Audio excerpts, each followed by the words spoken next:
டானாக்காரனுக்கு award கிடச்சிச்சு ஸ்டேட்லேருந்து. அது அது எப்படி நடந்துச்சு என்னன்னு புரியல. ஏன்னா 25th டிசம்பர் 2025 25வது படம் எப்படி சிறையாக அமைஞ்சிச்சோ, ஒரு ஒரு வெல்விஷர் ஃபோன் பண்ணி சொல்ல போது, ஓ அப்படியா அப்படின்னு சொல்லி ஏற்றுக்கிட்டு வந்தது. அதுக்கப்புறம் படம் ரிலீஸ் ஆகி நல்லா போயிட்டுருக்கு.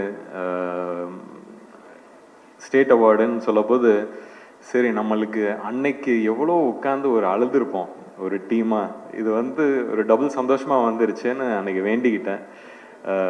அதான் அந்த அந்த கஷ்டத்துக்கு நான் வேண்டிக்கிட்டேன். பட் எல்லாமே அமைஞ்சிச்சு. அமைகிறதுக்கு நிறைய பேர் பொறுப்பு. அதில் அஃப்கோர்ஸ் லலித் சாரில் ஆரம்பித்து ஒரு நல்ல ப்ரொடியூசராக, இது என்னோட 25வது படம். எனக்கு ஆக்சுவலி நியூஸ் கிடைக்க போது நான் அவருக்கு தான் ஃபஸ்ட்டு ஃபோன் பண்ணேன். சார் இது என்னோட 25வது படம், கொஞ்சம் கூச்சமாக இருக்குது உங்ககிட்ட சொல்கிறதுக்கு, ஆனால் இதை பற்றி பேசலாமா அப்படின்னு நானே கேட்டேன் அவர்கிட்ட. இல்லை சார் நீங்கள் தாராளமாக பேசுங்க அப்படின்னு. அஃப்கோர்ஸ் அவரோட பையனையும் இன்ட்ரடியூஸ் பண்ணுறாங்க. இது மேலே போயிட போதோங்கிற ஒரு பயம் தான் எனக்கு. பட் அதான் அந்த ஒரு மனசார ஒரு நல்ல விஷயம் செய்ய போது அது கரெக்டாக போய் சேர்ற மாதிரி தான் இந்த படம் கரெக்டாக போய் செஞ்சிச்சு. அதுக்குள்ளே இருக்கிற விஷயங்கள் கரெக்டாக போய் செஞ்சிச்சு. ஸோ அதுக்கு வெரி கிரேட்ஃபுல். படம் ஒரு விஷயம் பண்ணுது. ஒரு படம் என்ன பண்ணணுமோ, ஒரு கதை ஒருத்தர்கிட்ட அது போய் சேர போது அது என்ன பண்ணணுமோ அதை பண்ணுது. அதுதான் சிறை.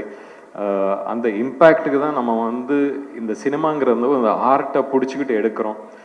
தமிழ் சார் சொன்னார், நிறைய ரைட்டர்ஸ் உள்ள இடம் இங்கே தமிழகத்தில் தான். நம்மளுக்கு தான் பூர்வீகமாக லாங்குவேஜே நம்மளோடது தான். அப்போ ரைட்டர்ஸ் இங்கே தானே இருப்பாங்க.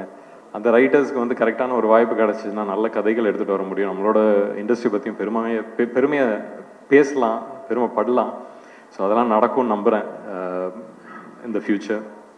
And again, thanks to every single one of you.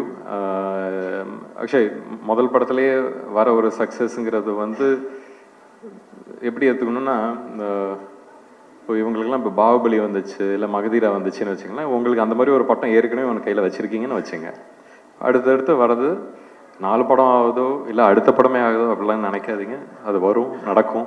எனக்கு என்னோட ஜேர்னியை வச்சு தான் உங்களுக்கு சொல்கிறேன், my experience. So let's keep it positive.